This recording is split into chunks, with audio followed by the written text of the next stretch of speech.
নমস্কার। আবারও একবার স্বামীজি ইউটিউব যোগা চ্যানেলের পক্ষ থেকে সবাইকে শুভকামনা।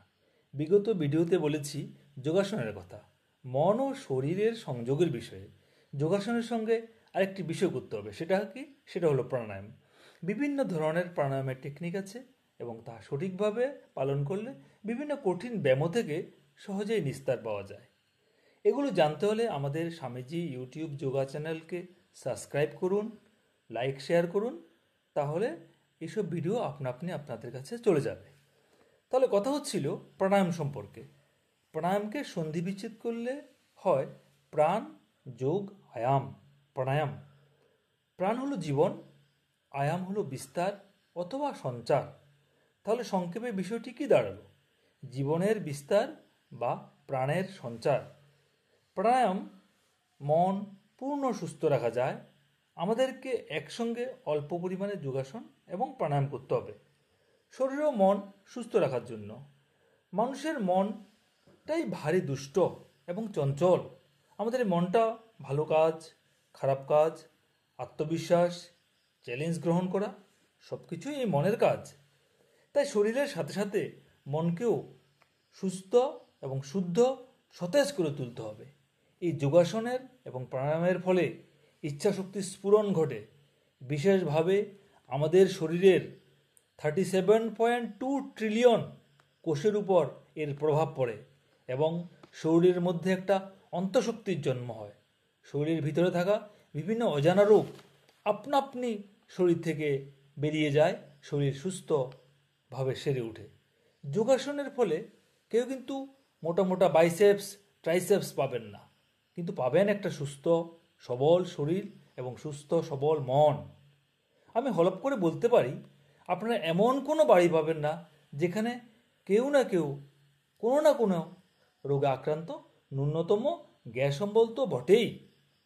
আবার এরূপ বাড়ি অনেক পাবেন যেখানে কেউ যোগাসন প্রাণায়াম বর্তমানে করে না এবং অতীতেও কোনো দিন কেউ করেনি। যোগাসনের ব্যায়ামের মাধ্যমে শরীরের সকল প্রকার জীবন্ত ক্ষয়প্রাপ্ত মাংসপেশি এবং তন্ত্রীগুলি অর্থাৎ মাসেল এবং নার্ভাস সিস্টেমকে কোনো বিশেষ শক্তি প্রয়োগ না করে, অর্থাৎ কোনো মেডিসিন ব্যবহার না করে, শুধুমাত্র অঙ্গ প্রত্যঙ্গের সঞ্চালনের মাধ্যমে স্বাভাবিক এবং বিজ্ঞানসম্মত উপায়ে সজীব ও শক্তিশালী করে তোলে। যোগাসনের নিয়মিত অনুশীলনের মাধ্যমে আমাদের শরীরে উপস্থিত 10 লক্ষ দেহকোষকে সজীব এবং শক্তিপূর্ণ করে এবং রাখে। শরীরের রক্তপ্রবাহ, শ্বাস প্রশ্বাস, গ্রহণ বর্জন, পরিপাক্রিয়া এবং শরীরের অনেক অনিচ্ছাধীন প্রণালীকে সুপরিচালিত করে। অনিচ্ছাধীন প্রণালীগুলি কি? দু একটা এখানে উদাহরণ দিচ্ছি। যেমন ভিটামিন ডি শরীরের ত্বকে উৎপন্ন হয় এবং সূর্যালোকের উপস্থিতিতে উৎপন্ন হয়। 2 নম্বর হরমোনাস। হরমোনাসের মধ্যে 1 নম্বর হলো ইনসুলিন, প্রডিউস বাই প্যানক্রিয়াস। এটা মূলত এর অভাবে ডায়াবেটিস রোগ হয়। আর এটা একটা সাইলেন্ট কিলার। একবার যদি কারো ডায়াবেটিস হয়, ধীরে ধীরে রোগীকে মৃত্যুর মুখে ঠেলে দেয়। তাহলে আমাদের এই যোগাসনের মাধ্যমে নিয়মিতভাবে যোগাসন প্রাণায়াম করলে শরীরে আপনা আপনিভাবেই ইনসুলিনের জন্ম নেয়। তাহলে ওই রোগ কখনোই শরীরে বাসা বাঁধতে পারবে না। 2 নম্বর adrenaline, produce by adrenaline gland. এর কি কাজ? স্ট্রেসকে ম্যানেজ করে, অর্থাৎ ম্যানেজ স্ট্রেস। 2 নম্বর বিপিকে কন্ট্রোল করে। 3 নম্বর ব্যালেন্স মেটাবলিজম, অর্থাৎ কিভাবে প্রোটিন, ফ্যাট, কার্বোহাইড্রেট এগুলো শরীরের কোনটা কতটুকু পরিমাণে কাজ করবে সেটাকেও নিয়ন্ত্রণ করে এবং সেক্স হরমোনালকে কন্ট্রোল করে। অর্থাৎ অনেকের বাচ্চা কাচ্চা হয় না, এই সেক্স হরমোন উৎপাদন হয় না, এই জন্যই শরীরে ব্যায়ামের মাধ্যমে সেক্স হরমোনেরও জন্ম হয় এবং শরীরে তখন বাচ্চা কাচ্চারও উৎপাদন হতে আর কোনো অসুবিধা হয় না, কোনো মাথা বন্ধা থাকবে না এই ভারতবর্ষে। বেসিক্যালি অ্যাড্রিনাল গ্ল্যান্ড হলো ইমার্জেন্সি কন্ট্রোল সেন্টার বলতে পারেন আপনারা এক কথায়। এরপরে আছে ব্লাড সেল। ব্লাড সেলের মধ্যে কি কি আছে? আরবিসি আছে, ডাব্লিউবিসি আছে এবং প্লেটুলেট আছে। এগুলো সবগুলোই কিন্তু বোন মেরু থেকে জন্ম নেয়।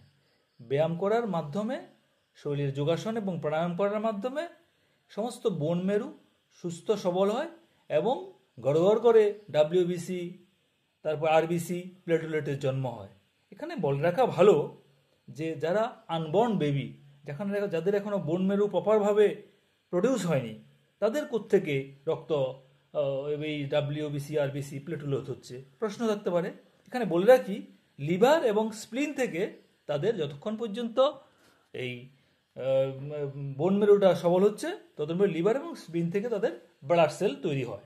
তারপর হচ্ছে enzyme produce by different glands and organs. এটা আমাদের কি সাহায্য করে? এটা আমাদের সাহায্য করে ডাইজেশন এবং আদার প্রসেসের ক্ষেত্রে শরীরের সাহায্য করে। তারপরে আছে অ্যান্টিবডিজ, এগুলা মেড বাই ইমিউন সিস্টেম, অর্থাৎ যখন ফাইট করে আমাদের ইনফেকশনের উপর ফাইট করে হলো আমাদের অ্যান্টিবডিজ। তাহলে এগুলো সবগুলো হলো আমাদের অনিচ্ছাধীন প্রণালী, আমরা ইচ্ছে করলে কিছু করতে পারবো না। দে আর আন্ডার নট আওয়ার কন্ট্রোল, যেসব সিস্টেমগুলো।